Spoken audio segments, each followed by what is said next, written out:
and mitigate against conflict.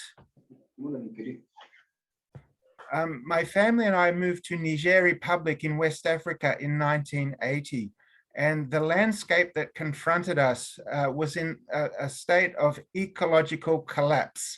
It was at a point where it could barely support life on Earth. And I was just a young man then, perhaps 23 years old.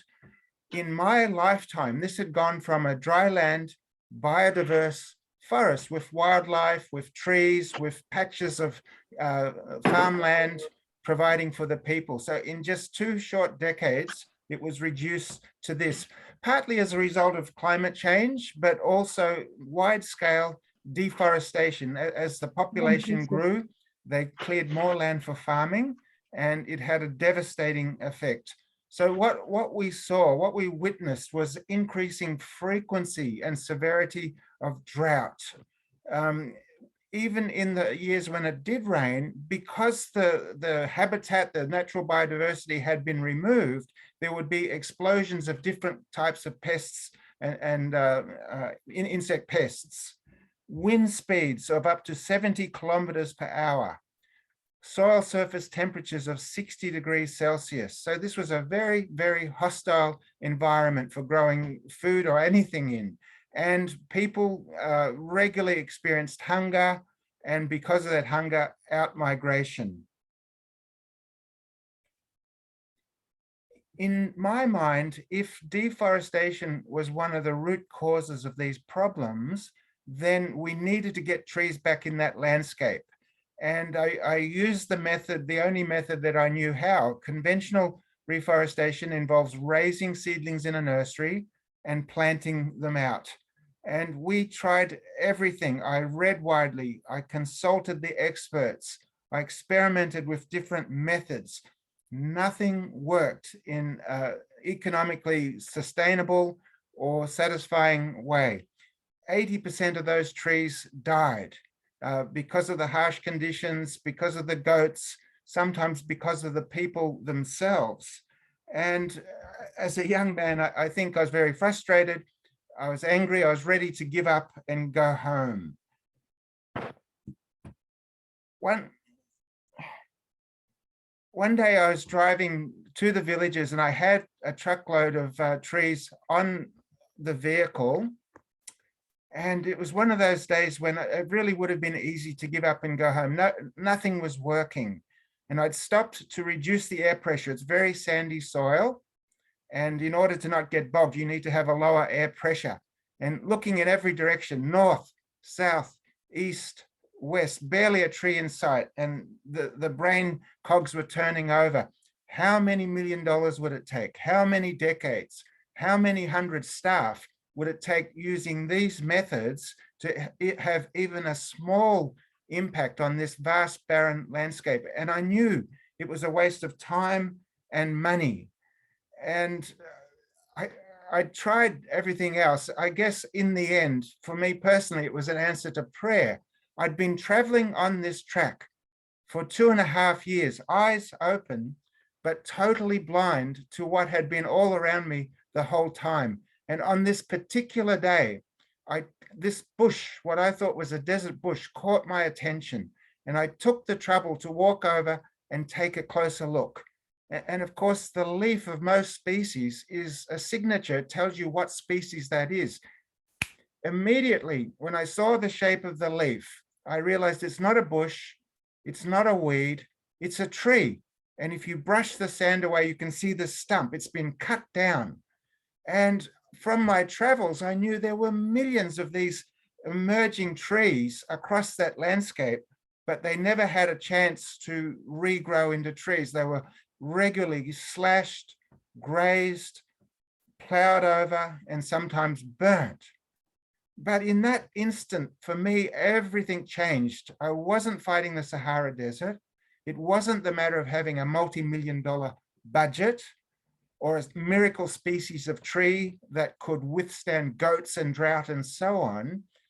What I realized was, because everything that you need is literally at your feet, I realized if it was people's false beliefs about the value of trees and the environment, negative attitudes and destructive practices, if those things were what brought the landscape to its knees, barely able to support life, then that's where the real battle is.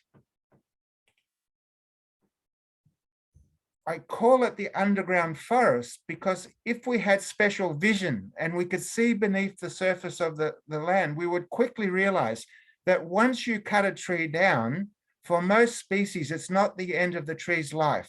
And you have this vast mature stump system of roots with access to deep water, nutrients and stored sugars, which, if given a chance, will regrow very, very quickly. And so for me, the battle lines changed. And I believe now that I'm in the business of regreening mindsets or mindscapes. If I win this battle, turning in effect enemies of trees into friends of trees, the rest of the battle, that landscape restoration, is relatively easy because everything that you need is already in the landscape. And what helps me with this, I've discovered as I've traveled and taught in many, many countries, every parent wishes for their children to have a better future for themselves than the current reality that they're experiencing. And I ask the question, if we continue business as usual, destroying the environment, what will life be like for our children? And people know perfectly well it will get harder.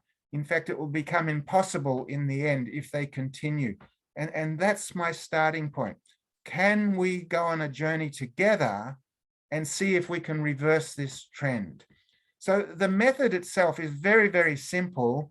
And I must say, it's not even new. You said, Jan Peter, that I invented it. Actually, I like to say rediscovery, because it's a traditional method across continents and from centuries back.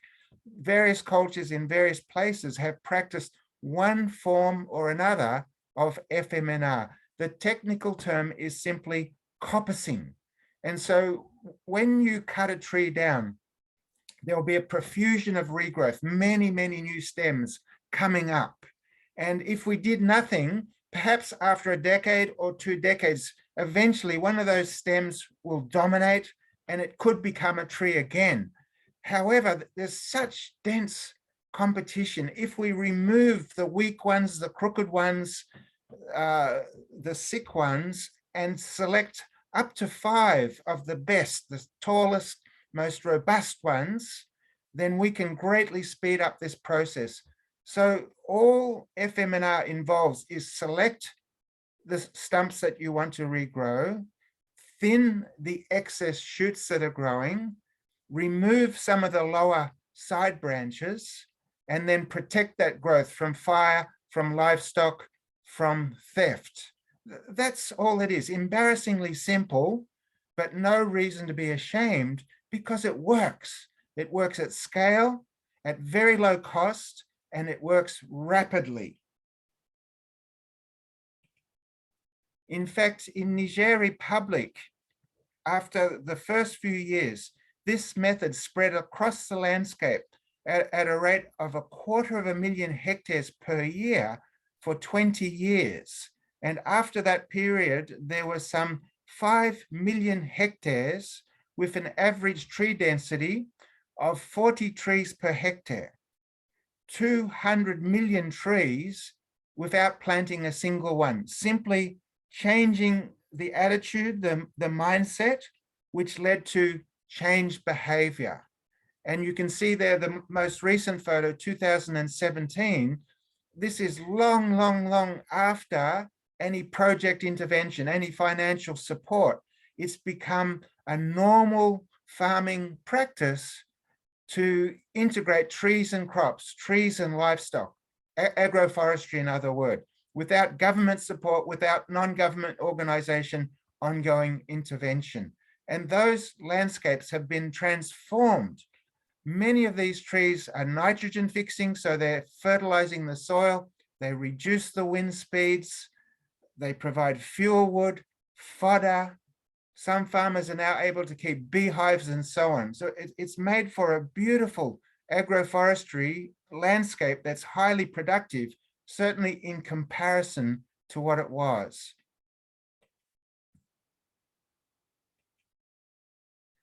So that's all good and well. So what? What's the impact on people's livelihoods? Across that 5 million hectares, studies have been done, and it's estimated that the gross income per household has increased by $1,000 per year. Across the 4.5 million people that benefit from this, that equates to $900 million every year without subsidies, without enforcing, without ongoing projects. At the same time, because of the improved microclimate, reduced wind, temperature, higher soil fertility, greater retention of moisture, farmers in Niger are growing an additional 500,000 tons of grain every year, enough to feed 2.5 million people. And they've done this without additional fertilizers, irrigation, or improved seed. Of course, if you have the resources, you can always add those additional things. But this achievement was done merely by beginning to work with nature instead of fighting against it. And I might just add there, look at the context. They're big numbers, but look at the context. Niger is one of the poorest countries in the world. One of the harshest environments for growing food in, on the edge of the Sahara Desert. At that time, there was no government support for this activity, and the organization that I was in was a very, very small organization. This was a people movement, a farmers movement. And just think about it, the most risk averse, the ones with the greatest amount to lose if they get it wrong, the poorest farmers, it's this cohort that achieved this movement. And that's very, very significant when you think in terms of how much degraded land there is in the world. Where will we raise the funding from? Who will be the main actor? And I would argue strongly that it needs to be the land holder, the land user.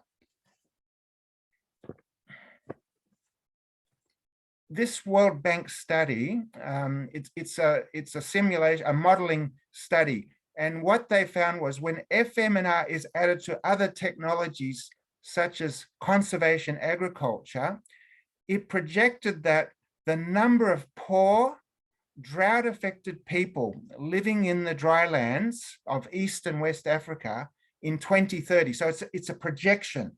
If you practice FMNR and complementary regenerative practices, the number of poor, drought-affected people living in drylands in 2030 fell by between 13 to 50% compared to business as usual with traditional agriculture. In one unpublished study in Niger, conflict reduced by 70% where farmers were heavily practicing farmer-managed natural regeneration. Instead of scarcity of resources, fuel wood, fodder, food, water, instead of scarcity, there was relative abundance, more to go around, less reason to fight over resources. And so what I've witnessed in Niger, what had been a downward spiral of degradation, poverty, competition for scarce resources, and despair has reversed into an upward spiral of restoration, expansion of the natural resource base, and I would say perhaps most significantly, the restoration of hope. And just take note of this photo with the cattle in it here. I'll come back to a story about cattle. In that particular community, they actually invited Tuaregs and Fulanis from other regions to come and graze on their land because now there was more fodder to go around, and the community knew they would benefit from greater soil fertility. But the restoration of the trees was the key to being able to do that. And keep in mind, too often, herders and cultivators are arch enemies. So there are three facets to FMNR. There's a technical side, the thinning, pruning, or coppicing, if you like. There's a development approach. And in the degree that it enables people, it empowers people to take charge, it gives them agency, then it's a development approach. On the third level, if you change mindsets across communities, across landscapes, and they alter their behavior on use of fire, the way they graze, the cutting of woody biomass, cultivation, if they alter those behaviors and make them more favorable towards the environment, then in effect, you have a landscape scale restoration tool. And all three of these levels affect peace building and conflict mitigation, because FMNR involves articulating working together towards a common goal. It involves developing and implementing bylaws together. So bring all the stakeholders in and work out, how will we manage this commonly shared natural resource base? What are the game rules for managing it? Thirdly, it involves communication and engagement and exchange. It involves replacing a mindset of scarcity to a mindset of abundance, and it replacing a mindset of competition with one of collaboration. On Saturday, the 23rd of March, 2019, this terrible event occurred and over 160 civilians were massacred. And the conclusion of this study was, if you ignore underlying issues of the increased competition for scarce natural resources, you will be incapable of delivering sustainable peace. That's a powerful statement, directly linking the state of the environment with the level of conflict. According to this study, there's a direct link between regreening and reduced conflict. I'll just give you a minute to read that for yourself. It's very, very significant.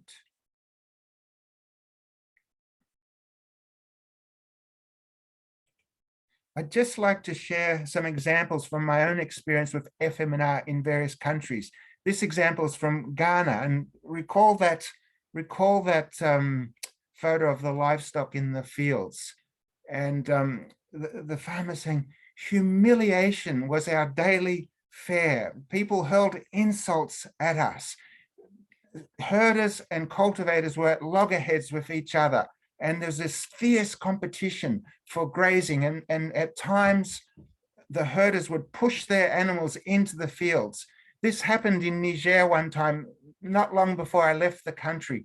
103 women and children were clubbed to death or burnt within their compound because of a single incident of livestock being pushed into a person's farm, his field, and the situation not being handled well. 103 people perished. So these conflicts can be very, very deadly. This particular program is a World Vision FMNR project. They taught that disagreements are actually normal, but they don't have to divide us. They can actually shape and influence our growth. And the program was able to convince both parties to regenerate the shared but degraded natural resource base so that everybody could benefit and there'll be more to go around for all.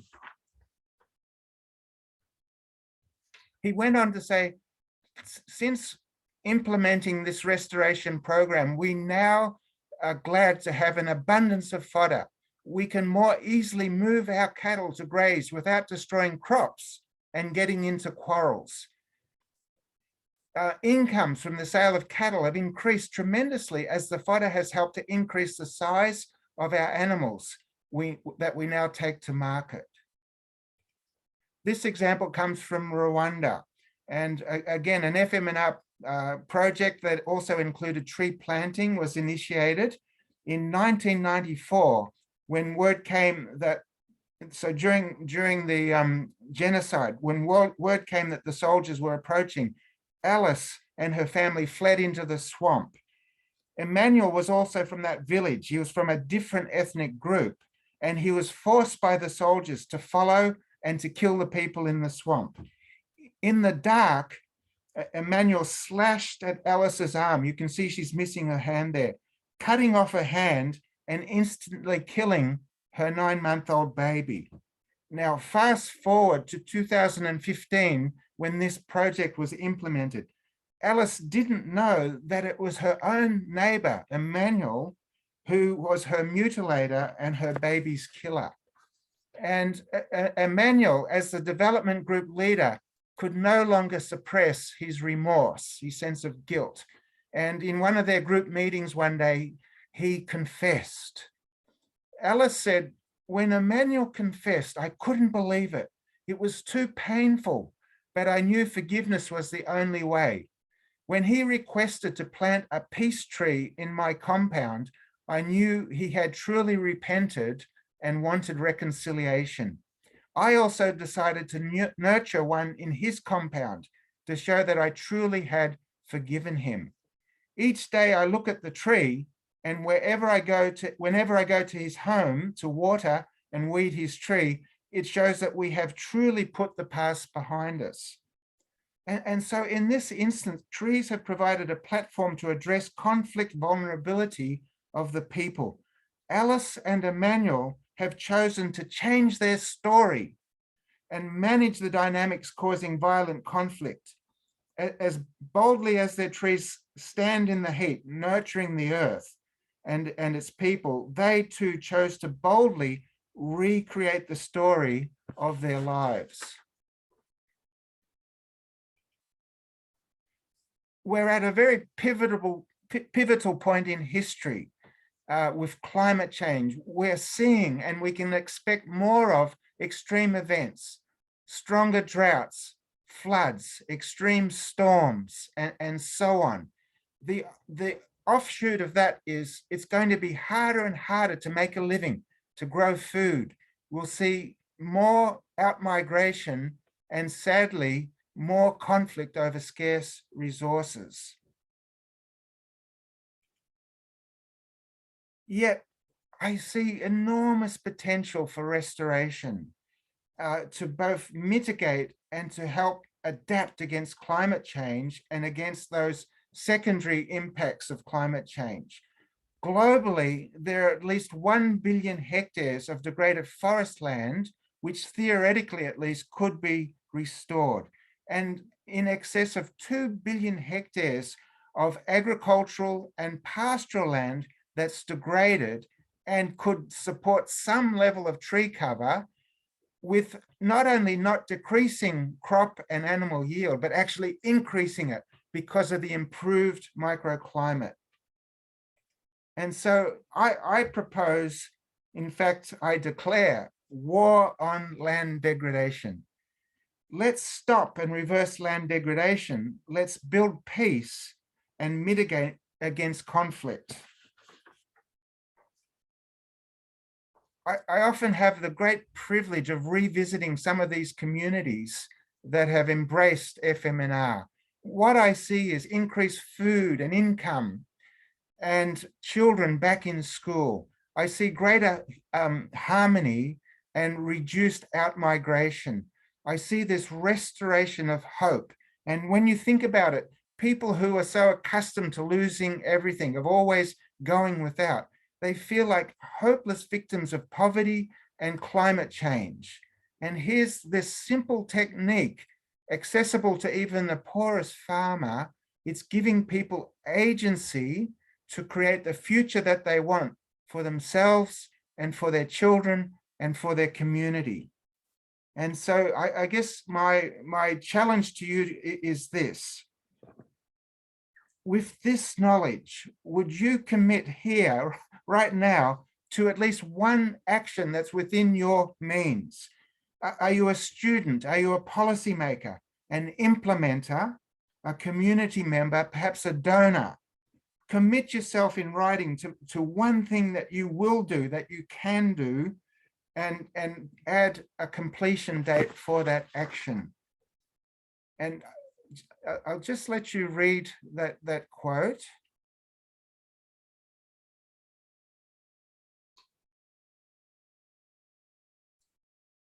Pastor James actually lost his hand trying to prevent his church from being burnt down. You can't see it in that photo, but he's missing his right hand. And he and the imam in that photo were bitter enemies. Today, they travel the world together, calling for racial and religious harmony. And interestingly, you can see from that quote, they're calling for land restoration. They see that as pivotal to succeeding in reducing conflict and mitigating against conflict. And please read this last quote as well.